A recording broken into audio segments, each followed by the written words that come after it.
고린도전서 3장 1절로 15절의 말씀 봉독하겠습니다. 형제들아, 내가 신령한 자들을 대함과 같이 너에게 말할 수 없어서 육신에 속한 자 곧 그리스도 안에서 어린 아이들을 대함과 같이 하노라. 내가 너희를 젖으로 먹이고 밥으로 아니하였나니 이는 너희가 감당하지 못하였음이거니와 지금도 못하리라. 너희는 아직도 육신에 속한 자로다. 너희 가운데 시기와 분쟁이 있으니 어찌 육신에 속하여 사람을 다 행함이 아니리요. 어떤 이는 말하되 나는 바울에게라 하고 다른 이는 나는 아볼로에게라 하니 너희가 육의 사람이 아니리요. 그런즉 아볼로는 무엇이며 바울은 무엇이냐? 그들은 주께서 각각 주신 대로 너희로 하여금 믿게 한 사역자들이니라. 나는 심었고 아볼로는 물을 주었을 때 오직 하나님께서 자라게 하셨으나니 그런즉 심는 이나 물 주는 이는 아무것도 아니로되 오직 자라게 하시는 이는 하나님 뿐이시니라. 심는 이와 물 주는 이는 한 가지이나 각각 자기가 행한 대로 일한 대로 자기의 상을 받으리라. 우리는 하나님의 동역자들이요 너희는 하나님의 밭이요 하나님의 집이니라. 내게 주신 하나님의 따라 지혜로운 건축자와 같이 터를 닦아두매 다른 이가 그 위에 세우나 각각 어떻게 그 위에 세울까 조심할지니라. 이 닦아둔 것 외에 능히 다른 터를 닦아둘 자가 없으니 이 터는 곧 예수 그리스도라. 만일 누구든지 금이나 은이나 보석이나 나무나 풀이나 집으로 이 터 위에 세우면 각 사람의 공적이 나타날 터인데 그 날이 공적을 밝히리니 이는 불로 나타내고 그 불이 각 사람의 공적이 어떠한 것을 시험할 것이라. 만일 누구든지 그 위에 세운 공적이 그대로 있으면 상을 받고 누구든지 공적이 불타면 해를 받으리니 그러나 자신은 구원을 받되 불 가운데서 받은 것 같으리라. 아멘. 사도 바울은 우리 고린도 교회의 성도들을 향해서 말을 했습니다. 형제들아, 내가 신령한 자를 대함같이 너에게 말할 수가 없어서 육신에 속한 자 그리스도 안에서 어린아이를 대함같이 한다. 바울이 그들을 향해서 영적인 자들을 대함과 같이 할 수 없고 어린아이를 대함과 같이 할 수밖에 없는 이유는 어린아이 곧 자라지 아니했기 때문이다. 자라지 않은 자들을 영적으로 대하게 되면 도저히 말씀을 알아들 수가 없죠. 그러니까 여러분 이제 어린아이들 여러분 대화를 해보면 알지만 어린아이들은 자기 수준에 맞는 정도의 이해를 가지고 있잖아요. 정상적으로 성장을 하면 이제 어린이 되면 정상적인 어른이 되죠. 그러니까 영적인 사람도 나이를 먹어요. 영의 나이도. 영의 나이가 먹어주는 게 육신의 나이와 같지 않아요. 영의 나이는 여러분들이 성장해 가는 성숙해 가는 과정들을 겪어서 먹게 되는데 그 영의 나이를 먹은 사람만 신령한 자가 되는 거예요. 그러니까 여기는 어떤 것으로 먹느냐 그러면 사랑의 깊이를 알게 되는 거죠. 의에 속한 자가 되는 거죠. 그래서 하나님께서 주신 것들이 깊이, 높이, 넓이가 완숙하게 되어지면 그분들을 다 이해하게 되고 받아들이게 되고 믿게 되고 누리게 됩니다. 그렇게 하지 못하는 어린아이들은 육신에 속한 자, 그리스도 안에서 어린아이를 대하는 것 같이 밖에 대할 수가 없다 하는 거죠. 무엇 때문에 이렇게 자라지 않고 있을까라는 것이 이제 문제죠. 분명히 알 수 있는 것은 자라지 않는 성도들이 있다라는 것입니다. 교회 성장에 대해서 성경에 말씀하고 있는 것은 그리스도에게 아주 밀접하게 붙어 있어서 성도들이 하나가 돼서 성령 안에서 하나님의 거처로 지어져 가는 그 일을 해야 되는 것, 그렇게 지금 말씀하고 있죠.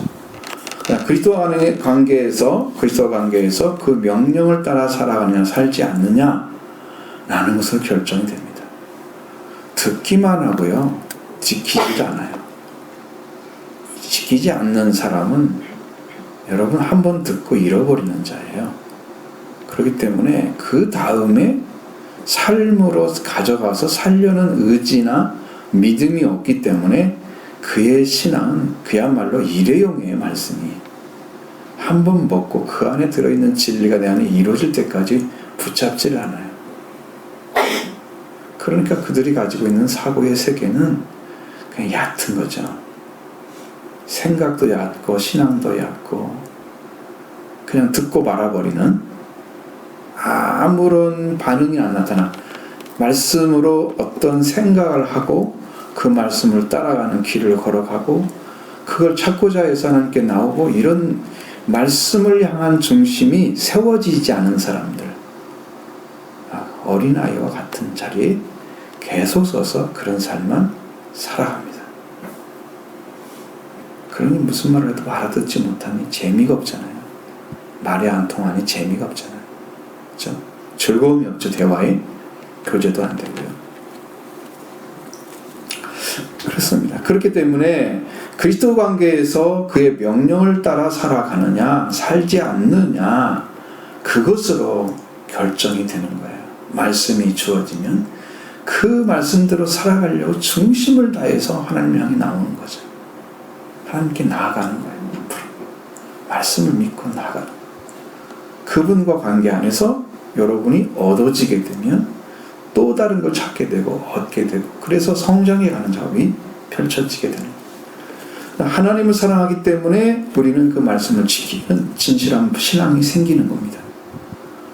그 사랑도 회복해야 됩니다. 우리들이 예수님을 속죄와 부활로 우리 안에 이루어지게 하기 위해서 소원을 가지고 간절히 찾는 신앙이 필요합니다. 그러니까 그분의 은혜, 그러니까 여러분 지금 가장 시급한 게 뭐냐면 예수 그리스도가 없어요, 신앙 안에. 성경은 다 나에 대해서 얘기한 거라 그러는데 우리는 성경을 읽으면서 예수님 몰라요. 예수님은 찾아내지 못해요. 발견하지 못해요. 이게 약한 거예요. 이 얕은 자리에 주님과 함께 살아가는 삶이 없는 그런 신앙 가운데 우리가 들어가 있다면 이건 지금도 어린아이인 거예요. 발견하시기 바랍니다. 내가 어느 자리에 있는지. 사도 바울이 전해주는 말씀을 영적인 자가 아닌 육신이 속한 그리스도 안에서 이 어린아이같이 고린도 교회에 대해서 말씀하고 있습니다. 1절을 보시겠습니다. 형제들아, 내가 신령한 자를 대함과 같이 너에게 말할 수 없어서 육신에 속한 자 곧 그리스도 안에서 어린아이를 대함과 같이 하노라. 아멘. 신령한 자들이란 영적인 자들을 가리킵니다. 영적인 자들은 영이 태어나서 자란 자를 가리키는 거죠. 원래 말은 영적인 자다. 금방 태어나서도 잘 이해 못하죠. 영적으로 금방 태어났는데 신생한데 뭐 조금은 아는 것처럼 얘기하고 뭐 누리는 것처럼 얘기하고 좀 자기가 굉장히 뭐 많은 걸 가지고 있는 것처럼 이야기하지만 사실은 얕은 자리에서 이제 겨우 하나님을 알는 그 정도, 예수님 아는 정도. 그런 영적인 것이 오게 되면 요 안에 기쁨과 평화와 사랑이 넘치잖아요.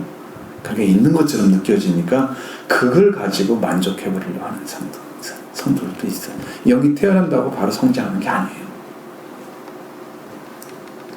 그래서 하나님께 태어난 자, 예수 그리스도를 믿음으로 인해서 죄는 사라지고 영이 그리스도를 만나서 부활되는 것까지, 그게 이제 신령한 자로 들어가는 길을 찾은 자. 영이 태어났습니다. 그리고 자라야만 영적인 사람인 거죠. 완전한 자라를 영적인 사람이라고 얘기하는 거예요. 그래서 신령한 자는 모든 걸 판단할 수 있다 그러잖아요. 판단도 못하는 어린아이가 무슨 영적인 자라고 얘기할 수 있어요. 육신에 속한 자죠. 그러니까 길이 분명히 말씀하고, 자라지 아니한 자는 육신에 속한 자, 신앙과 그 행위가 미숙한 자입니다. 말씀으로 살아본 적이 없어요. 여러분 말씀을 듣기는 하는데 살지를 않아. 거울은 보는데 뭘 어떻게 되는 걸 다 보고 나서 아무렇지도 않게 살아가. 응? 아, 이게 머리가 더럽구나, 머리가. 내가 느낌도 있게 하지만 거울을 보니까 그렇다면 머리를 감으로 가야잖아요. 어쨌든 고쳐야 되겠네. 그럼 고치러 가죠. 육신은 그렇게 하면서 말씀은 그렇게 않는. 그래서 행위가 없는 믿음은 믿음 자체가 죽은 것이다. 이게 대답이에요. 살지 않는 말씀은 죽은 말씀이 되게 만드는 거다. 여러분들이 하나님의 살아있는 말씀을 죽은 자로, 예를 들어서 요한이 얘기한 것처럼 하나님은 빛이라고 공포를 했는데 빛 가운데 살지 않는 사람, 하나님을 믿는다고 하면서 그럼 하나님을 거짓말장이로 만드는 거다. 그 안에 살아가져야만이 하나님을 진짜 하나님께서 빛이라고 하신 말씀대로 빛인 것을 인정하고 우리가 그 가운데 살아가 줌으로써 우리가 빛이 되는 사람이 되는 거죠. 그 안에 들어간 삶이 안 만들어져 있으면 우리는 하나님의 말씀을, 하나님을 거짓말장이로 만드는, 말씀을 가짜로 만드는, 선을 행할 줄도 행하지 않으면 죄인이라. 그렇게 되는 거예요. 원리예요. 신앙의 원리. 주님께로 태어났으면요, 우리는 주님과 함께 관계에서 자라기 시작하는 거예요. 바울이 고린도 교회 성도들을 향해서 육신에 속한 자인 아이들을 대한 것 같이 한다. 할 수밖에 없다. 이유는, 그런 이유는 뭐냐? 그들이 어린아이와 같이 신앙이 어리기 때문입니다. 어린아이 특징은요, 생각도 어리지만 필요한 것도 무엇이 있어야 되는지 잘 몰라요. 그래서 여러분에게 기도하라는 이유는 그런 것들을 기도해서 받아야 할 성경에 기록되어 있으니까 그걸 찾아서 여러분 것이 만들어져야 그 다음에 이루어지기 때문에, 그래서 기도하라고 명령하는 거예요. 어린아이는 뭐가 필요한지 몰라요.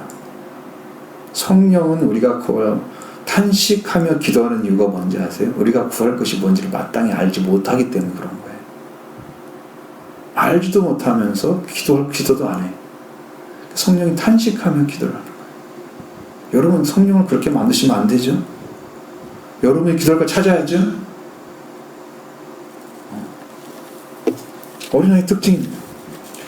하나님이 필요한 것, 하나님이 필요해야 되는데 사람이 필요한 자가 서 있는 거예요. 2절을 보십니다. 2절 말씀입니다.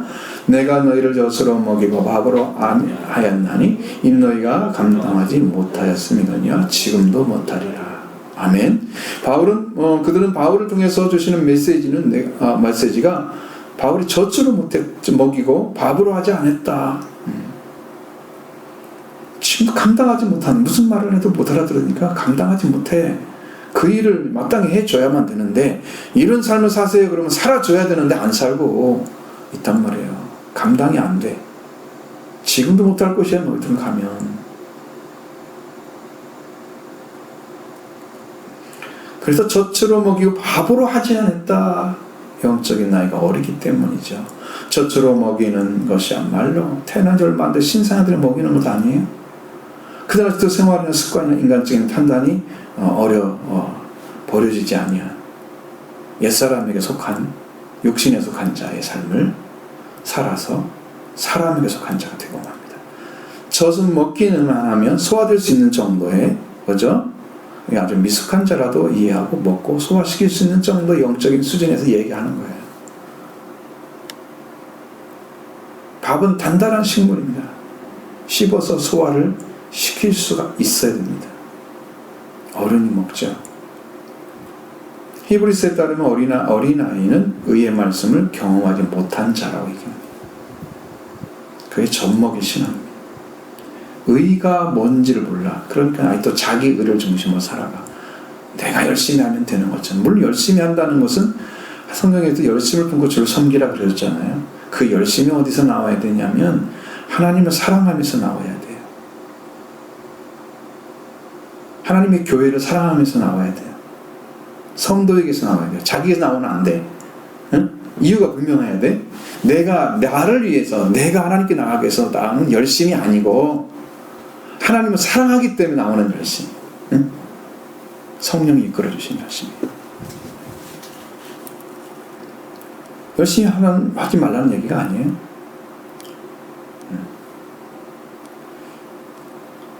다시 말하면 젖을 먹고 소화시키는데 밥은 먹을 수가 없는 자입니다. 그래서 젖먹이 신앙은 젖은 먹어야 되고 소화가 되고 단단한 식물을 먹으면 소화를 시키지 못하는 자죠. 그러면 밥을 먹었을 때는 여러분 젖은 씹을 필요가 없는 정도잖아요. 그러니까 내가 소화를 시키는 것만 필요할 뿐이지 씹어서 해석하는 기능이 없어도 되는 거죠. 내가 해석 안 해도 되는 정도. 그냥 받아들이면 소화시키면 되는 정도. 그게 어린아이 먹는 거예요. 여러분 그렇게 취급하면 좋겠어요, 여러분들. 근데 잘하지 못하는 원인은 잘하게 하시는 하나님과 관계 안에 들어오지 않고 스스로 신앙생활을 하거나 사람에 속해 신앙생활을 해. 이 사람이 말씀 들어보니까 안 되니까 다른 사람 들어보고 그렇게 하나님 향해 가지 않아. 사람을 의지를 하는 거예요. 하나님 말씀에 집중하지 않는 신앙 잘하지 않습니다. 하나님 자신에게 집중하지 않는 사람 순종이 안 일어나죠. 성장하지 않습니다. 거기서 다 무너진 거예요. 이 사람들이. 바울에게 들려왔던 분쟁의 소식은 육신에 속한 어린 아이들이 가지고 있는 속성을 가진 신앙이었다. 을 이게 말해주고 있습니다. 3절 말씀입니다. 너희는 아직도 육신에 속한 자로다. 너희 가운데 시기와 분쟁이 있으니 어찌 육신에 속하여 사람을 따라 행함이 아니리요. 바울이 지금 것처럼 너희는 아직도 육신에 속한 자라고 한 이유는 분명하게 성도들 가운데 시기와 분쟁이 있었다는 거예요.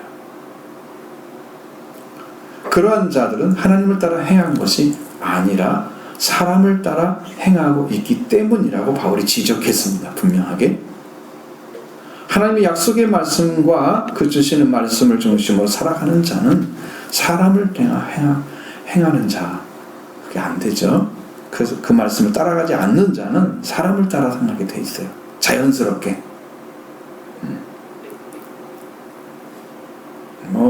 예를 들어서 목사님이 신령한 말씀을 잘 전하셔. 그래도 그에 속하면 안 되는 거예요. 여기에 나타난 시기는 경쟁적인 시기를 가리키고 있습니다. 분쟁은 교회 안에서 내분을 가리키고 있습니다. 그래서 교회를 주 안에서 평안하도록 함께하는 그런 말을 가지고 그런 마음으로 섬기면 되는데 경쟁적인 시기가 나타나고 교회를 내분을 만들어내. 그래 갈라져 있어. 성경 여기 발라드 교회 이 교회에 고린도 교회에 나타난 분류가 몇으로 나타나고 있어요. 내분된 사람들이. 나는 누구에게? 나는 게바에게, 나는 바울에게, 나는 아볼로에게, 나는 누구에게 또? 그리스도에게. 다 나눠져 있잖아요. 내분 있죠? 왜 그래요? 사람에게 속했기 때문에 그런 거예요.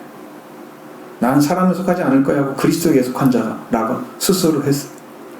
그렇게밖에 할 수 없는.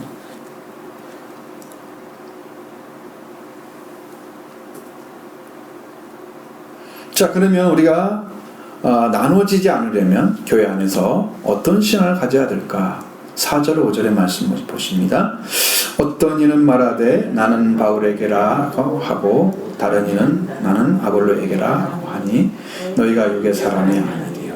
그런즉 바울은 무엇이며 바울은 무엇이냐? 그들은 주께서 각각 주신 대로 너희로 하여금 믿게 한 사역자들이니라. 아멘.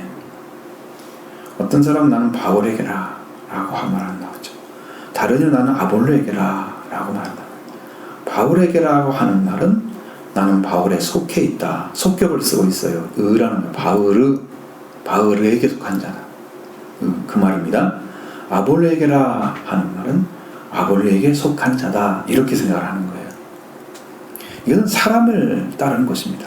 성도들이 자신들을 위해서 하나님께 세워진 사역자들을 속해 있는 것은 사역을 하도록 하신 하나님을 보지 않고 그 일을 하고 있는 사람에게 집중하고 있는 거예요. 그래서 그에게 속해 버리는 자는 어린아이인 거예요.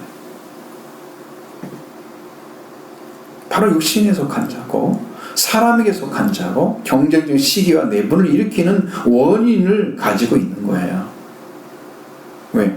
내가 속한 자가 더 나아. 이렇게 하면 어떻게 돼요? 경쟁하겠죠. 그 다음에 내분 생기겠죠.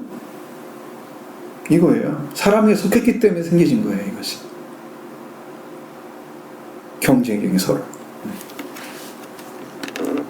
아볼로나 바울은 하나님께서 그 전할 말씀을 주셔서 그 말씀을 증거하고 그 은혜 확증을 그들에게 주기 위해서 보내심을 받는 사역자들입니다. 이 사역자라는 말은 하인, 고용인, 집사를 뜻하는 단어입니다. 하나님께 세운 자들이라는 거예요. 고린도 교회 성도들은 아볼로에 속해 있었고 바울에게 속해 있었다고 말합니다. 그러한 자들은 하나님께 속해서 말씀만을 따르지 않고 그렇기 때문에 자라지 않고 사람에 속한 자로서 그리스도 안에서 어린 아이가 된 것입니다. 분명하게 말씀하고 있죠. 어떻게 해야 됩니까? 6절로 9절의 말씀 보십니다. 나는 심었고 아볼로는 물을 주었으되 오직 하나님께서 자라게 하셨나니 그런즉 심는 이나 물 주는 이는 아무것도 아니로되 오직 자라게 하시는 이는 하나님 뿐이니라. 심는 이와 물 주는 이가 한 가지이나 각각 자기가 일하는 대로 자기의 상을 받으리라. 우리는 하나님의 동역자들이요 너희는 하나님의 밭이요 하나님의 집이니라. 아멘. 바울은 분명히 고백했습니다. 나는 심었고 저 바울은 식물을 심은 자다. 아볼로는 물을 주었다 라고 말합니다. 바울이 제2차 전도 여행에서 고린도를 방문했을 때 거기는 그때 시기는 고린도는 비교적 새로운 부흥 도시로서 로마인을 비롯해서 헬라, 페니키아, 팔레스타인, 이집트 그런 적부터 온 식민들이 많이 있었다는 거예요. 완전히 코스모폴리탄적 도시입니다. 국제적인 세계적인 도시, 이것저것 사람들이 같이 막 살고 있는 도시, 그런 모습입니다. 근데 여기서 그들이 그런 도시로서 전통이 오랜 아덴보다도 더 전도지로 유망했던 그런 지역이었습니다. 바울은 여기서 1년 6개월을 체류하면서 전도를 하기 시작하죠. 그리고서 유력한 교회를 세웠습니다. 고린도 교회입니다. 그리고 침략자란 말을 가진 아볼로가 그것에 와서 사역을 하게 됩니다. 고대 학도였던 알렉산드리아 출신의 유대인입니다. 학문의 도시죠. 알렉산드리아 이집트에 있는. 그는 성경의 정통한 웅변가였습니다. 그는 세례 요한의 제자로서 세례 요한만 알 따름이었습니다.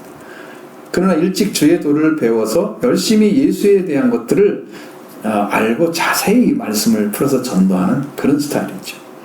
그는 학문이 많고 예수님을 어느 정도 알지만 예수님에 대한 지식은 넉넉하지가 않았어요. 그는 아마 세례 요한이 예수님 알았을 정도의 지식밖에 가지지 못했을, 예수님을 경험하지 못한 거예요. 세례 요한도 예수님 경험하지 못하고 죽었죠. 나중에. 그러나 예배소에서 브리스길라와 아굴라를 만났습니다. 그리고 하나님의 말씀을 자세히 배우게 됩니다. 거기서 상당히 배우죠. 그리고 아가의 소개장을 받아서 소개장을 받아가지고 그곳으로 가서 열심히 전도를 했습니다. 아가에서. 그리고 성령으로 예수는 그리스도라 증거해서 유대인의 말을 이겼다 라고 기록되어 있습니다. 이제 바른 복음을 확실하게 증거한 거예요. 그리고 아볼로는 예수님을 완전히 알게 된 후에는 지식보다도 은혜가 앞서서 그는 은혜로 말미암아 남들에게 은혜를 베푸는 유익을 주는 그런 신앙으로 이제 증거하기 시작하는 겁니다. 그는 구약 성경에 능한 것인 만큼 유대인들을 회개시켜서 예수를 메시아라고 믿도록 하기에 유력한 변증가였음을 사도행전 18장 24절 28절에 증거해주고 있습니다. 후에도 사도 바울을 만났습니다. 19장 1, 2절에 보면 성령을 모르는 제자들이 아마 아볼로로부터 배운 제자들이었을 것으로 보입니다. 이것으로 아볼로는 회개의 세례밖에 전도하지 못했던 걸 알 수 있죠. 후에 그는 고린도에서 큰 성공을 거둡니다. 그는 웅병과 교양 그리고 박식근의 그의 설교가 매력 있게 해서 많은 신자들을 따르게 했던 것을, 그래서 이제 고린도전서 1장 12절에도 그렇게 되어 있습니다. 고린도에서 아볼로의 설교는 우의적 해석에 의한 신성한 지식을 고조시켜 놓고 그래 자연에 순응하도록 필요한 진리를 많이 전해줬습니다. 그러니까 그는 이 아볼로는 알지 못했던 예수님에 대해서 브리스길라와 아굴라에 의해서 심화된 신앙으로 변화된 거죠. 왜냐하면 하나님을 사랑하는 마음이 있었으니까, 신앙의 중심이 분명했으니까. 그러나 그 위를 알지 못한 거죠. 그걸 배우게 됩니다. 브리스길라와 아굴라는 바울에게 신앙을 받았기 때문에 아볼로는 바울과 다른 복음이 아니었습니다. 똑같은 복음을 전했던 거예요. 따라서 우리 바울은 고린도교에서 고린도를 개척을 했고 아볼로는 자라게 했습니다. 바울은 심었고 아볼로는 물을 주었습니다. 같은 복음인 거예요. 그러니까 이게 듣는 사람들이 지식인들이 있겠죠. 고린도는 철학자를 만나지 않고 길을 지날 수 없을 정도였다고 말씀드렸죠. 그러니까 내가 듣기에는 이 사람이 더 나은 것 같아. 내가 듣기에는 여기야. 그래야 바울과 아볼로 나눠지는 거예요. 지식이 많으니까 이 세상의 지혜를 가지고 사람을 선택을 하는 거예요. 자기가. 말씀이 아니야. 그렇게 잘 보셔야 돼요. 이것은 바울이 심은 식물은 하나님께로 받은 말씀이었습니다. 아볼로가 준 물은 하나님의 말씀이었습니다. 따로 세워진 게 아니고 하나님이 세워서 보낸 거예요. 이렇게 바울과 아볼로는 사역자들로서 사역을 했다. 그러나 자라게 하신 분은 하나님입니다. 그러니까 너희들은 그 사역자들에 집중하지 말고 주신 말씀을 따라서 성장해야 되는 자리에 세워진 거예요. 바울은 지금 그걸 강조하고자 하는 것입니다.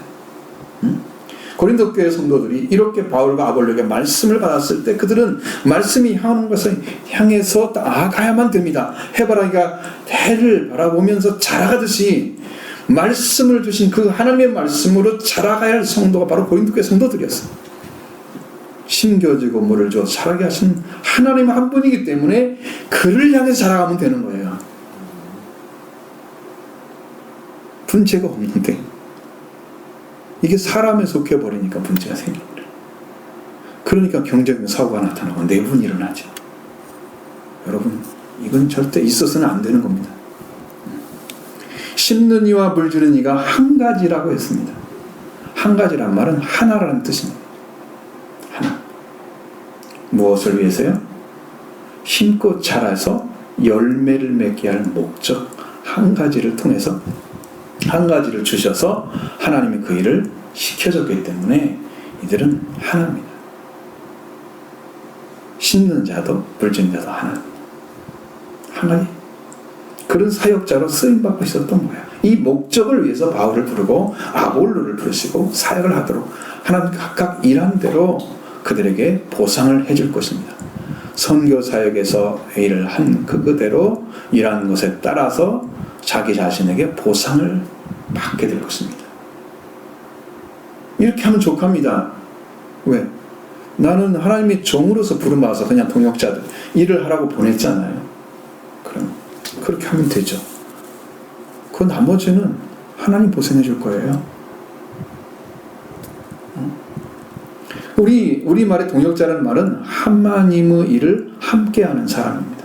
그러니까 동역자란 말은 일을 함께하는 사람입니다. 그럼 하나님의 동역자는 하나님의 일을 함께하는 사람이 동역자예요. 그러면 하나님의 일을 이 사람도 하나님 일을 하고 있고 나도 하고 있으면 동역자 된 둘이 사이에는 여러분 동역자가 되어줘야 돼요. 저한테도 여러분들이 함께 일을 해줘야 되는 거예요. 같은 말씀을 가지고 같이 따라가야 돼요. 이 일이 필요하다고 주님 말씀하시는 거예요. 함께 해주는 사람. 바울만 해야 되고 아볼로는 안 해야 되고 이게 아니에요. 같이 해야 돼요. 그리고 이렇게 신앙 성장이 이루어져 가는 거예요. 우리는 하나님의 동역자들이요, 우리의 속한 자들은 바울과 아볼로죠. 너희는 하나님의 밭이다, 그리고 하나님의 집이다 라고 말씀합니다. 너희에 속하는 자들은 고린도 교회 성도들이니 오늘 이 말씀을 듣는 여러분들입니다. 여러분들이 밭입니다. 그러니까 말씀 받고 말씀 받은 대로 열매가 맺는 그 자리를 확보해 놓고 오시면 돼요. 그 좋은 땅이죠. 땅도 안 좋은데 씨만 뿌려가지고 어떻게 하게요. 하나님의 밭이어야 됩니다. 응? 내 밭이 아니고 하나님의 밭이어야 됩니다. 내 마음대로 내가 나를 운영하고 내 자신 스스로 알아서 하는 그 밭은 쓸모가 없어요. 하나님이 심었을 때 순종하고 뿌리가 내리고 거기에 자라고 열매를 맺는 그 밭이 하나님의 밭인 거예요. 여러분 하나님 밭이 되기를 원합니다. 한 분 한 분들이. 자, 그리고 하나님의 집이어야 집이다라고 말씀하고 있습니다. 너희는 하나님의 집이다. 여기서 집을 가리키는 단어는 오이코도메라는 말입니다. 이것은 세워지는 것들을 이야기하거나 아니면 세운 건물을 이 두 가지를 얘기를 하는 거예요. 오이코도메라는 말은 오이코스라는 집이라는 말과 데모라고 해서 합쳐서 오이코도메인데 이건 세우다는 뜻입니다. 그러니까 두 가지가 집을 세우다 그러면 세움이 되는 거죠. 세워지는 가정이 있는 그런 명사화된 것이고, 혹은 이제 지음, 세움, 쌓아올림 이런 것들도 다 이 단어로 쓸 수 있고, 아니면 건축, 행위 및 과정이 다 이렇게 포함된 거죠. 그게 세우는 거죠. 세움, 건축, 행위나 과정에 들어가요. 또 지어진 것, 건물, 혹은 건축물 이 두 가지 다 들어가 있는 거 말이에요. 이 단어가. 건축물을 이야기할 수 있습니다. 그래서 하나님의 집이다. 하나님의 건축물이다. 우리가 하나님의 건축물인 거예요. 근데 여러분한테 무엇을 맡겨놨습니까? 여러분이 신앙생활 하는데 하나님께서 야, 넌 이 말대로 해. 이 말씀 따라. 이렇게 명령해 줍니까? 아무 말도 안 하시던가요? 잘 생각해 보세요. 만약에 내가 묻지 않는 하나님 말씀하시면 이상하죠. 내가 무엇을 어떻게 해야 될까를 내가 묻지 않는데 하나님 말씀한 적은 성경에 한 번도 안 나옵니다. 분명히 하셔야 돼요. 그렇기 때문에 여러분이 말씀을 받고 살아가는 삶은 여러분의 기도 속에서 나타납니다. 기도가 안 되면 말씀 받지 못하죠. 그 다음에 이뤄가는 일도 못해요. 왜? 말씀이 아니니까. 나머지는 다 지나가는 것들이에요. 자, 바울은 자신은 지혜로운 건축자와 같이 하는 그런 일을 했다고 말씀합니다. 10절 말씀 같이 봅니다. 내게 주신 하나님의 은혜를 따라 내가 지혜로운 건축자와 같이 터를 닦아둠에 다른 이가 그 위에 세우나 각각 어떻게 그 위에 세울까 조심할지니라. 아멘. 지혜로운 건축자와 같이 일을 하는 일은 뭐냐? 그런 터를 닦아두는 일을 했다. 지혜로운 건축자. 왜냐하면 여러분 터가 바르게 세워지게 되면 집 짓는 것은 이제 그 좋은 재료만 사용하면 터가 잘 되기 때문에 모든 문제가 환란이나 어떤 힘든 일이 상황이 와도 그 집이 무너지지 않죠. 쉽게 말하면 물이 많이 오고 바람이 불고 무슨 문제가 생겨도 집이 잘 안 무너지잖아요. 그게 바닥이 잘 기초가 되어졌기 때문에. 그러니까 그게 지혜로운 거죠. 그게 지혜로운 것입니다. 그 지혜는 어디서 와요? 은혜에서 온 거죠. 하나님의 은혜를 받고 지혜로운 건축자와 같이 터를 닦아두게 된 거예요. 터가 흔들리면 집도 흔들립니다. 터가 견고하면 집이 견고합니다. 그래야 거기에 집을 지을 수 있어. 마음 놓고. 자, 무너지는 터는 이 세상에 기반을 두고 살아가는 어리석고 미련한 자들, 인간 중심의 삶을 살기 때문이죠. 그래서 이 세상에서 터전을 두고 살아가는 모든 사람들은 다 무너지는 기초를 가지고 있습니다. 거기다 인생의 집을 지어간들, 무엇을 세운다 한들 그 집이 영원하겠어요? 다 무너지죠? 그래서 이 세상 사람들은 생을 아무리 훌륭하게 잘 살아도 구원받을 수가 없는 거예요. 무너지는 집을 짓고 있는 거죠. 왜? 기초가 없으니까. 우리가 그리스도를 반드시 그리스도를 따라서 그리스도를 그리스도 위에 인생을 살아가는 그 기초를 닦아두는 일이 가장 중요하고 필수 불가결한 것이고 절대적인 것입니다. 건축물의 기초가 그래서 중요해요. 이 교회 건물을 지을 때 그때 비가 엄청 많이 왔거든요. 근데 비가 많이 와가지고 그 비가 그치고 또 마르고 그치고 마르고 한 20며칠 갔어요. 원래 기술을 한다고 그렇게 오래 가는 일은 없어요. 비 때문에 일을 못한 거예요. 그러니까 엄청 단단하게 지금 바닥이 엄청 단단한 거예요. 우리가 어느 정도 말라버리면 여기다 지으니까 자꾸 이제 건물이 금이 가는 거잖아요. 완전하게 마른 게 아니거든요. 근데 이마 바닥은 거의 그렇지 않았을까? 물을 많이 주는 게 좋다고 하더라고요. 시멘트 건축물은. 우리는 물을 주지 않았는데 하늘에서 비가 와가지고 물을 준 거예요. 엄청 단단하게 지어져. 이 기초라는 것은 건축물과 구축물 따위에 무게를 받치기 위해서 만든 바닥을 이제 우리가 기초라고 합니다. 인생에 여러분의 인생, 저와 여러분의 인생에 기초가 있어야만 됩니다. 그 건축물이 무너지지 않습니다. 그 건축물은 영원히 살아계신 예수 그리스도이십니다.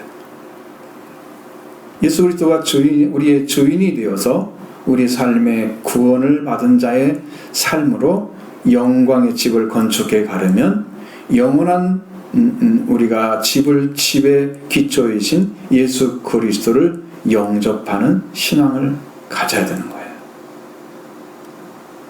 주님이 없이 여러분 인생을 살아간다는 것은 쉽게 말하면 이제 무너져 버릴 수 있는 이 땅의 것을 중심으로 내가 살아가고 있는 것입니다. 그러니까 여기 땅에 있는 것은 영원한 게 없잖아요. 해 아래 새 것도 없다고 말씀하시고 이 땅에는 아무것도 없는 거예요. 새 것은요. 영원한 것도 없는 거예요. 우리 집의 기초를 분명히 잡아야 되죠. 예수 그리스도 그분을 영접해서 여러분의 주인이 되게 해 주셔야 그 위에 신앙의 집을 지어가게 되는 거예요. 우리 인생을 건축해 가는 거예요. 사도 바울은 분명히 말하죠. 예수 그리스도를 전해서 건축물의 기초를 닦아두었다. 이 닦아두다는 말은 놓았다는 의미입니다. 그냥 그렇게 얘기하면 돼요. 놓다는 뜻이에요. 그냥 그리스도를 기초로 놓은 거예요. 각 사람에게 그렇게 전해졌어요. 예수 그리스도를 믿으라고 전해졌어요. 그분이 여러분의 속죄와 벌을 주신 구원의 주님이십니다. 그분을 중심으로 해서 죄와 이제 끊어지고 사망에서 부활돼서 이제 산자로서의 삶을 살아가는 그 자리에 세워진 거예요. 바울이 전한 복음이 사도의 복음이에요. 그 위에 세워진 거죠. 그런데 기초를 닦아두었으니까 다른 이가 그 위에 세우지만 각각 그 위에 어떻게 세울까를 조심해야 된다. 왜? 닦아둘 터가 또 있어요? 없어요? 없기 때문이죠. 11절 말씀 보십니다. 이 닦아둔 것 외에 능히 다른 터를 닦아둘 자가 없으니 이 터는 곧 예수 그리스도라. 아멘. 이렇게 닦아둔 곳에 능히 다른 터를 닦아둘 자가 없다고 하는 것은 그 닦아둔 것 위에 놓은 것, 바울을 통해서 놓아진 것들은 능히 다른 기초를 놓을 자가 아무도 없다고 합니다. 왜? 예수 그리스도 외에는 터가 없기 때문이죠. 나머지는 다 무너지는 터입니다. 영원한 게 아니에요. 여러분 이걸 안 믿으십니까?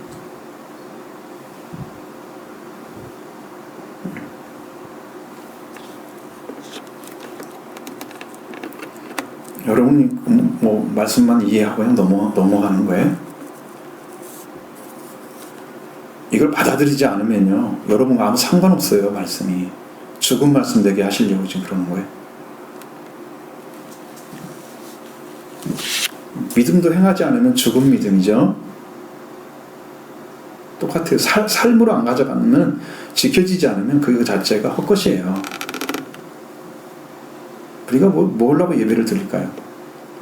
이 말씀 붙잡으려 드리는 거죠. 그리스도를 믿으려고 드리는 거죠. 그러니까 이것을 위해서 우리가 지금 온 거잖아요, 교회에. 이걸 잡으려고. 응? 자. 이것이 여러분의 기초가 되어져 있으면 여러분의 인생이 지금 달라져 있어야 된단 말이에요. 삶의 기초가 예수 그리스도인데 여러분 삶이 뭔가 좀 다른 사람이 다른 영적인 위치를 가지고 살아있는 자로 신앙의 삶이 지금 이루어져 있어야 되는 기초가 됐다면,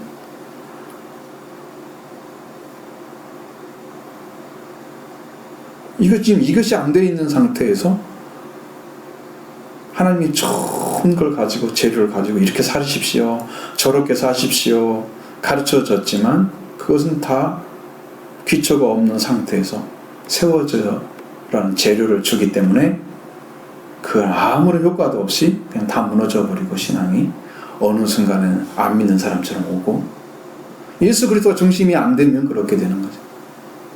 근데 이게 안 중요해요.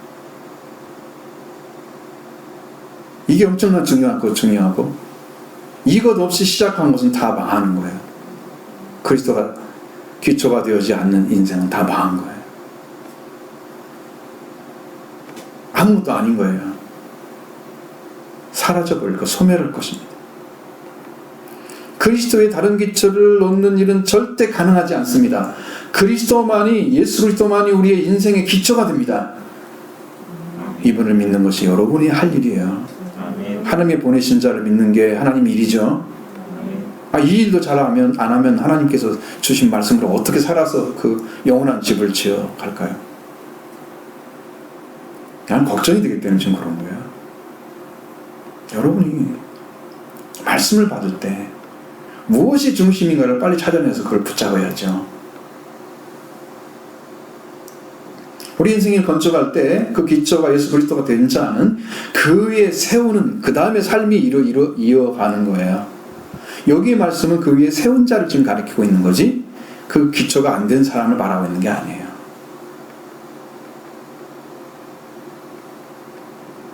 그래서 바로 이 무엇이 그의 생애를 살아가면서 건축하는 자재가 되는가, 두 가지로 나누어지게 됩니다. 두 가지의 몫으로 그 재료로 나눠지게 됩니다. 자, 12절 말씀 보십니다. 만일 누구든지 금이나 은이나 보석이나 나무나 풀이나 집으로 이 터 위에 세우면. 아멘. 그리스도인들은 예수 그리스도 기초 위에 건물을 세우는 자들이에요. 일단 예수 그리스도가 영접되지 않으면 그 다음의 일은 진행이 안 된다고 보면 돼요. 여러분도 이 땅에서 집을 지을 때도 기초도 안 해놓고 거기다 막 세우기 시작합니까? 그런 집 본 적이 있어요? 없죠. 세상 사람도 그렇게 안 해요. 근데 그리스도인이 그렇게 하고 있어요. 저쪽 위에 지었던, 맨 위에 지었던 집은 제가 기초를 봤는데요, 아주 허술했었어요. 난 저 집은 좀 쉽게 무너질 수 있다고 생각을 해요. 바닥이 너무 약했어요. 까는 걸 몇 번 봤거든요. 어찌 저렇게 하고 집을 짓는다냐? 그 정도였어요. 부실집이죠. 부실한 집이죠. 부실공사를 했어요. 우리가 진 거는 차원이 달라요. 그런 거 있어요. 그거 안 보고 그냥 집 지어져서 예쁘게 있으니까 그냥 그 돈 주고 사버리잖아요. 여기 날모로 하는 분들이 와저 여기 옆에 있는 건축물로 저쪽 끝에 있는 건축물을 지었잖아요. 그분은 우리 그분 믿는 분이더라고 나중에 보니까. 그렇게 지었던 것도 제 기억합니다. 근데 그분은 그렇게까지 하지 않으셨어요. 바닥은 그대로 잘했어요. 건축자를 어떤 순간 잘 몰라 나중에. 내가 제 그건 아니기 때문에 어쨌든 그래. 그렇게 해줬어. 자, 건축물에 지을 때 예수 그리스도 기초 위에 건물을 세우는 자들을 가리킵니다. 누구든지 이렇게 말씀하죠. 분명하게 금이나 은이나 보석이나 나무나 풀이나 집을 건축자재로 사용해서 그 터 위에 세운다는 것은 이제 지어가는 거며. 자, 여기서 말하는 금은 변하지 않는 것의 상징입니다. 여러분이 신앙이 변하지 않아야 됩니다. 어느 때는 믿어 어느 때 안 믿었다가 그리고 왔다 갔다 하는 신앙은 아직도 예수 그리스도가 안 된 거죠. 주가 은은 정련을 해서 정결하게 된 것의 상징입니다. 여러분의 삶을 지금 가리키는 거예요. 보석은 영원한 가치가 확보된 것의 상징입니다.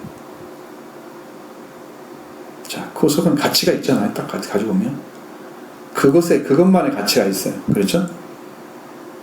녹보석 하면 녹보석 자체의 가치가 있어요. 그 자세 가진 거. 그 자체만으로도 그냥 가치가 있는 거예요. 여러분, 하나님 나라의 가치를 찾아내지 못하고 내가 어떤 존재로 가치가 세워져서 하늘의 영광에 속한 자가 되는지 자기 가치가 얼마나 큰지를 알지 못하면 성경은 말씀하시기를 천하를 주고도 너의 생명을 잃어버리는 무엇이 유익하겠느냐. 천하를 얻고도 내 생명의 가치가 이 천하보다 낫다. 왜냐하면 하나님은 그렇게 생각하십니다. 천지 창조는 또 하실 수 있지만 사람의 생명은 또 지을 수가 없대요. 그래서 타락한 인간일지라도 버리지 않고 이 생명을 살리기 위해서 일을 하십니다. 우리는 그렇게 가치가 있는 존재입니다.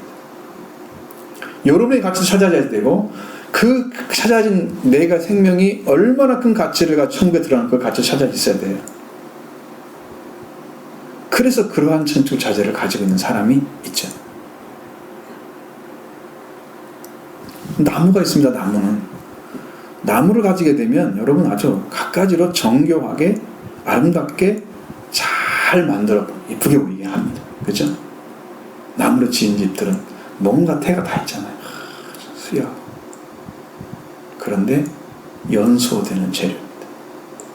아무리 잘 지어놔도 영원하지 않고 사라져버리는 거죠. 불은 쉽게 구하고 건축자재로 그냥 덮어서 사용할 수 있습니다. 요거 이렇게 저거 걸어놓고 이렇게 쉽게 그냥 딱 걸어놓기만 해도 그 뭐가 돼요? 그냥 안 보이잖아요, 밖에서. 그리고 어느 정도 뭘 막아줄 수도 있고 어떤 부분까지는 도움이 되죠. 쉽게 얻어가지고 쉽게 살아가는 거 인생을 해요. 간단하게 쓸 수도 있습니다. 오래 가지 않고 잘 연수되는 약한 재료. 집은요, 무가치하고 소멸될 것을 상징하는 건축자재예요.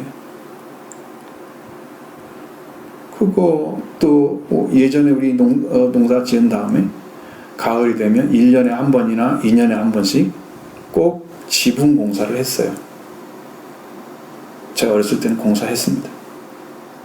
집을 이음을 만들어가지고 쭉 해서 마지막에 올리죠. 그건 집을 다 엮어가지고 쭉 해가지고 그걸 쫙 풀고 또 풀고 팍 돌아가서 다 덮은 다음에 이걸 마지막에 하죠. 이렇게 건축자재입니다. 그거 써보니까 1년 아니면 2년을 해야 돼. 딱 보면 색깔이 다 변해있어. 변했기 때문에 다 사라지잖아요. 자, 이렇게 두 가지로 나누어진 건축자들은 완전하게 다른 성격을 가지고 있죠. 그런데 문제는 이게 하나님께서 시험하는 재료가 뭐예요? 불이에요, 불.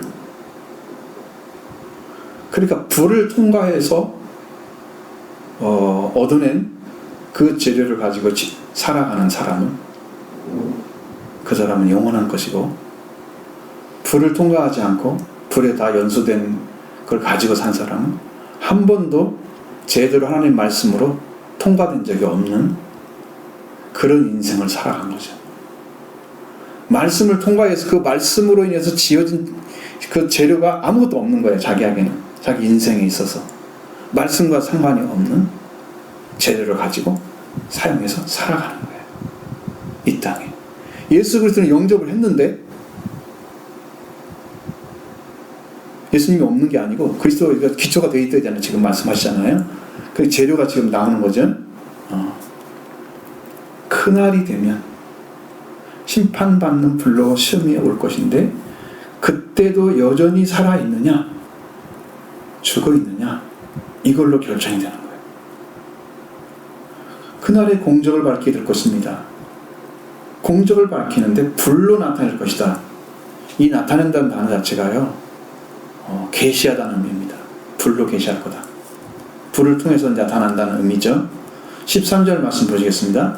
각 사람의 공적이 나타날 터인데 그 날이 공적을 밝히니 이는 불로 나타내고 그 불이 각 사람의 공적이 어떠한 것을 시험할 것이니라. 아멘. 이제 많이 각색된 단어예요, 공적이란 단어가. 이 공적을 나타내는 단어는 에르곤이라고 해서 원래 우리가 많이 썼던 단어예요. 일이나 행위를 가리키는 거예요. work. 그거예요. 이건 뭐냐면 그리스도인의 행위를 가리키는 거예요. 여러분의 삶을 통해서 뭘 남겨놓을 수 있습니까? 무엇을 남길 수 있어요? 그 각 사람의 행위가 나타나는데 그날의 행위를 밝힐 거다. 뭘로? 불로 계시될 거다 라고 말합니다. 그의 날은 심판의 날입니다. 심판의 날은 불로 계시될 거예요. 불로 덮개를 벗기고 그 사람이 살아오면서 어떤 건축자들을 가지고 그 집을 지어가며 살아왔는지 그날의 계시가 될 겁니다. 밝히 열어서 보여줄 겁니다. 자, 금이나 은이나 보석을 가지고 살아온 사람과 나무나 풀이나 집을 가지고 인생을 살아온 사람들은 같은 일을 했을 리가 없습니다. 똑같은 삶의 목적을 가질 리가 없습니다. 금이나 은이나 보석을 반드시 재련 과정에서 얻어내는 거잖아요. 불을 사용하지 않고 얻는 건축자들은 나무나 풀이나 집입니다. 불을 통과해서 얻어진 것은 말씀으로 이미 시험받은 거예요. 우리 인생은 자신만이 아는 것이 있고 누구나 알 수 있는 것도 있습니다. 왜? 자기 개인적인 마음에 숨겨둔 것도 있고 사람들이 봐도 알 수 있는 것도 있잖아요. 아, 이 사람이 이렇게 살아가네? 말 들어보니까 이런 것 같은데? 짐작할 수 있는 부분도 있죠. 근데 또 숨겨진 거 있잖아, 모르는 거 우리가. 나타나는 거. 불이 그의 인생에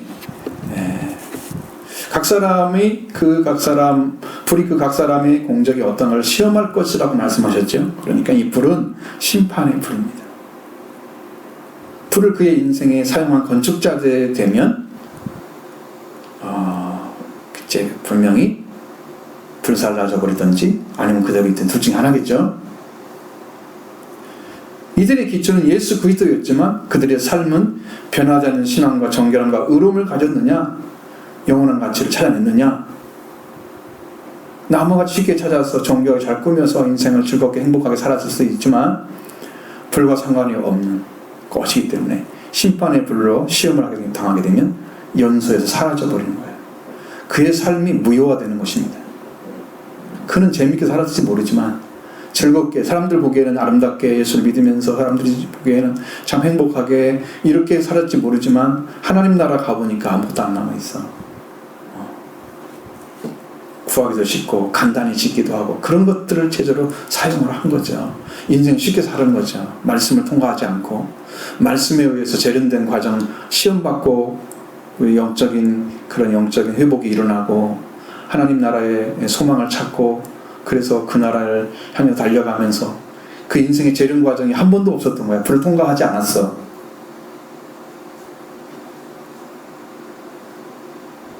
여러분 쉽게 살라고 하지 마세요. 지금만 행복하면 행복한 게 아닙니다.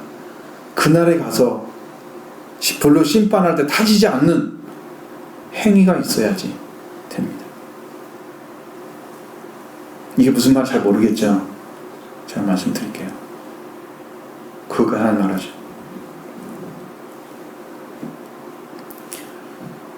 그래서 편하게 수고 없이 살아가는 신앙인은 지금 건축물로 불을 통과해서 얻은 것이 아니기 때문에 불에 계신 불로 덮어져 있던 인생을 시험하게 되면 그가 숨겨진 인생이 다 드러나게 되잖아요.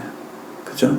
그 인생은 폭로될 것입니다. 마치 덮개를 벗겨버리는 것처럼 불의 계시가 나타나면 영원한 건축자재를 사용했느냐, 이 세상에 필요한 것만 가지고 적당히 연약한 자리에 인생의 유한한 목표를 가지고 살아갔느냐 바로 드러나게 되죠. 불로 시험에서 다 나타나게 될 말 것입니다. 심판의 날을 다가오게 되는 거죠. 기억하셔야 됩니다. 이 땅에 살아가는 삶이 멈추는 게 아니에요. 영원한 것입니다.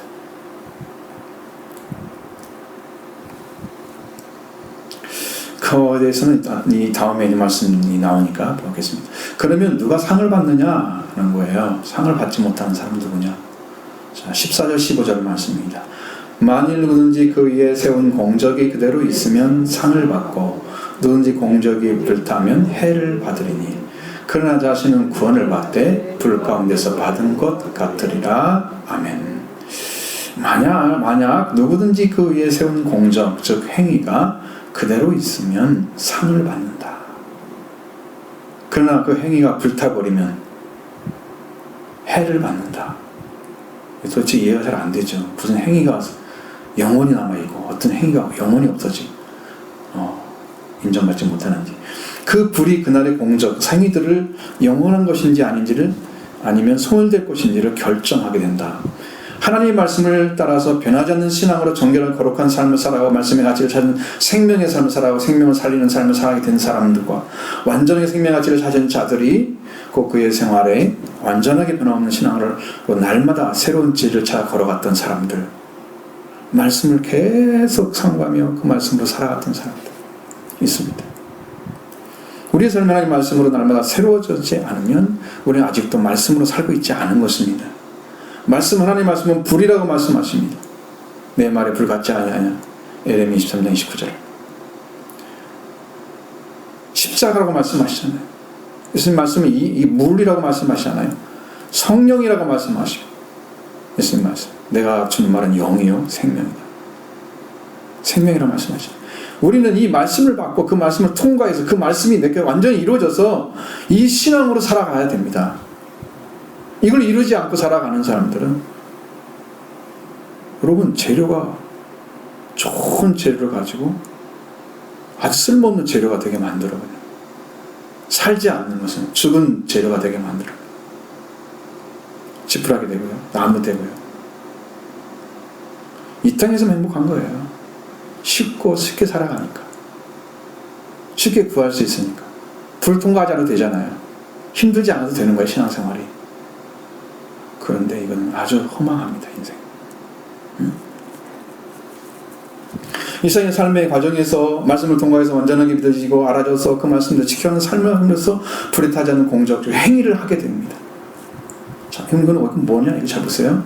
예수님께서 십자가에 달리신 얻어낸 것이 뭡니까? 예수님이 그 행위를 하셨잖아요. 십자가에 달린 행위 이루어졌잖아요. 얻어낸 게 뭡니까? 영원한 속죄를 얻어냈죠. 지금 그것 때문에 우리가 살고 있는 거잖아요. 그 행위를 하는 것과 똑같은 거예요, 여러분 삶이. 안 없어지죠? 불타도 안 없어지지 않죠? 그래서 거기서 그리스도 피를 통해서 속량을 받고 마귀의 죄와 사망의 권세를 깨트리고 영원히 사는 생명을 얻게 하셨잖아요. 그 하나 행위가. 여러분도 그런 삶의 행위를 나타내셔야 돼요. 아벨이 제사를 드렸을 때 어떻게 했습니까? 더 더 나은 제물로 의로운 자라 증거를 얻어낸 행위를 했잖아요. 제사 하나로 산 자가 됐잖아요. 없어졌습니까? 지금도 우리가 말하고 있잖아요. 증언하고 있잖아요. 지금도 하나님이 받으셨어. 그걸, 그 행위를, 제사하는 행위를 하나님 받으신 거예요.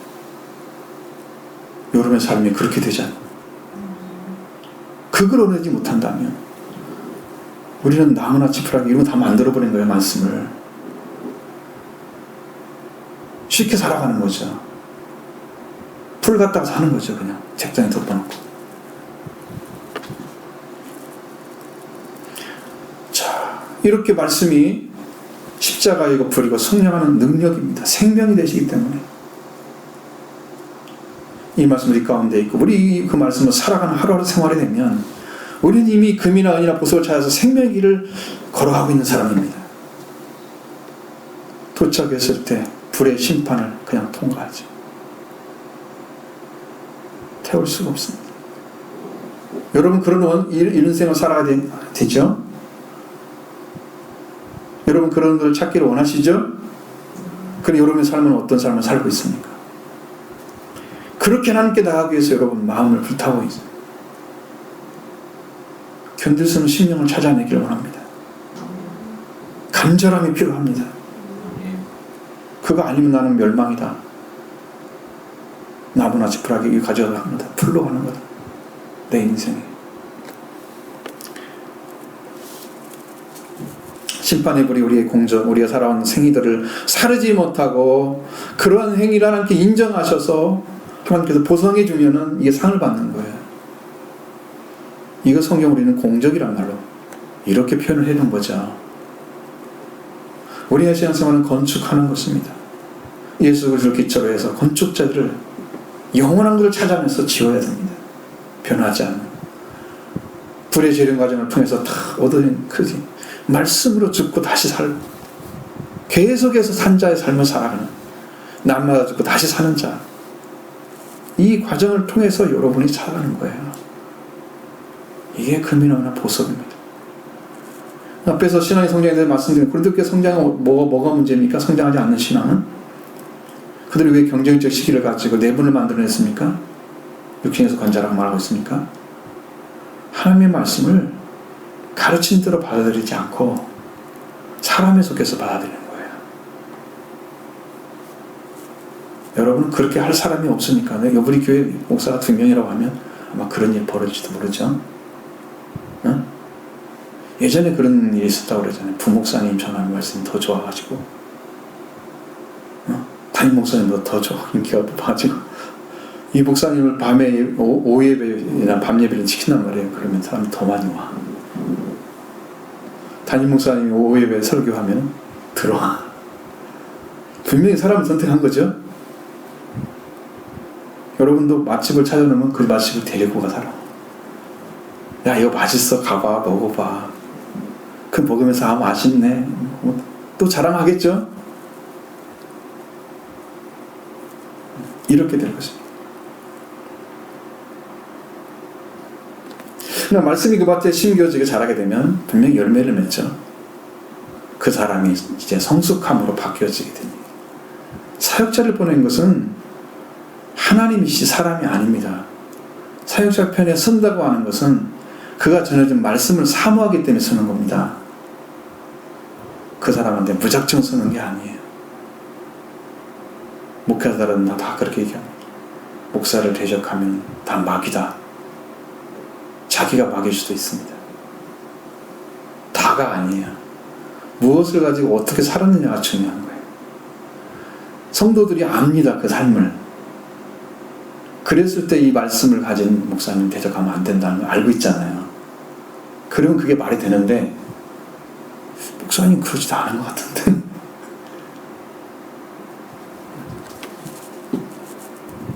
모르죠? 모르는 겁니다. 그래서 말씀 편에 서셔야 됩니다. 하나님 편에 서셔야 됩니다. 인간 편에 서지 마시기 바랍니다. 나는 누가 더 좋아 이거 가리지 마셔야 합니다. 말씀 하나로 다 구원됩니다. 우리는 하나님 바치기 때문이죠. 이 건축물을 세워야 돼. 예수 그리스도의 신앙생활의 그 기초가 되지 않고 예수님이 쫙 깔렸어요. 내가 보니까 구약 성경에도 쫙 깔려. 바탕이 되지 않으면, 그분이 바탕이 되지 않으면 신앙 자체가 성립이 안 되는 거예요. 그렇게 되어 있는데 우리의 신앙은 아직도 그게 안 돼요.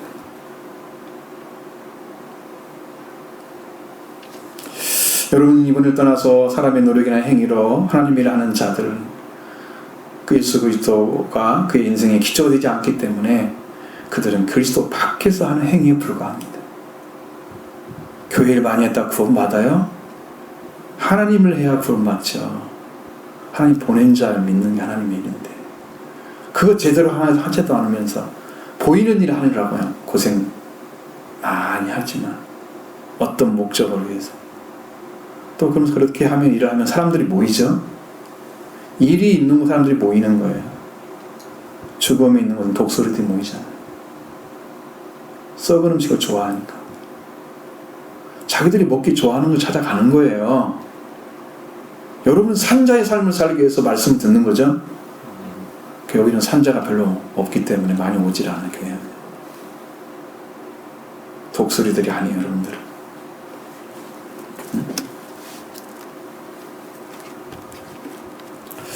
그들은 심판의 불로 멸망할 때가 분명히 태워버리면 없어질 것입니다. 예수 그리스도가 기초가 놓였을 때, 그때부터 인생의 건축자재가 무엇인가 찾아야 됩니다. 그날과 심판의 날에 인생의 마지막 하나님 말씀과 성령으로 온 생활을 했느냐, 덮개를 다 벗고 불로 시험하게 될 것인데 분명히 알게 될 것입니다. 여러분이 갈라디아서 6장 8절에는 자기 육체를 씹는 자는 육체로부터 썩어질 걸 거두고 성령을 씹는 자는 성령으로부터 영생을 거두리라 말씀하고 있습니다. 육체가 주는 게 뭐가 있어요? 줄 수 있는 게. 육체를 위해서 심었어. 줄 수 있는 게 뭐가 있어요? 육체가 시간이 지나면 이제 썩어진 것밖에 없잖아요. 걔는 갖다 주면 썩어진 것밖에 못 갖다 줘요.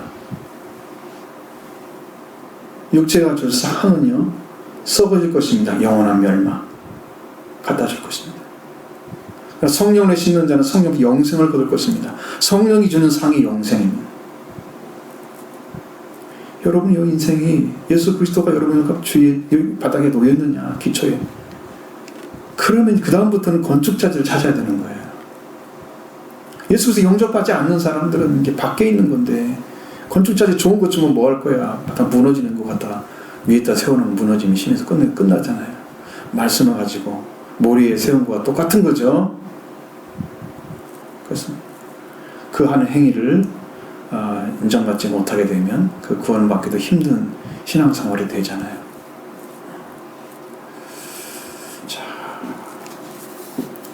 우리의 신앙이 성장하고 인생 건축자재 완전하게 불을 통과해 살아가는 생활이 되어지죠. 심는 것도 마찬가지. 근데 여러분이 거기에서 불 가운데서 구원받은 것 같으리라 말씀하시잖아요.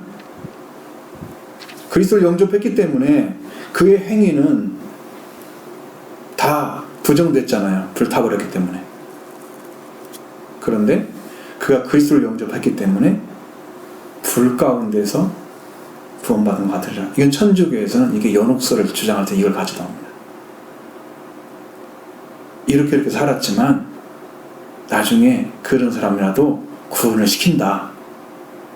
그래서 중간에 천국에 들어가지 못하고 지옥에 들어가지 못할 사람, 중간에 있는 사람들은 연옥에 넣었다가 구원시킨다. 그걸 사용하는데 이것은 그런 말이 아니에요.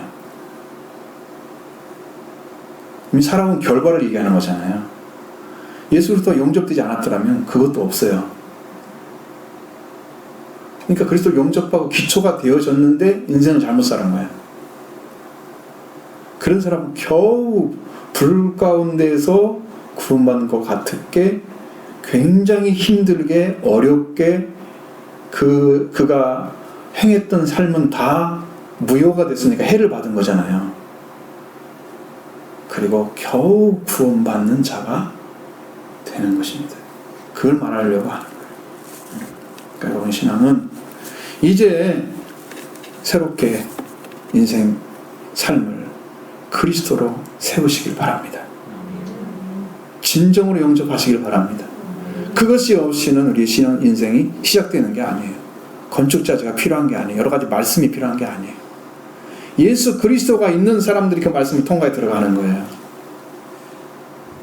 재련의 과정을 통해서 그 말씀으로 깨어지고 부서지고 여러분 새로운 인생으로 정금같이 나오게 됩니다. 그 은혜 가운데 나가게 되는 거예요. 그런 복된 삶이 되기를 간절히 바랍니다.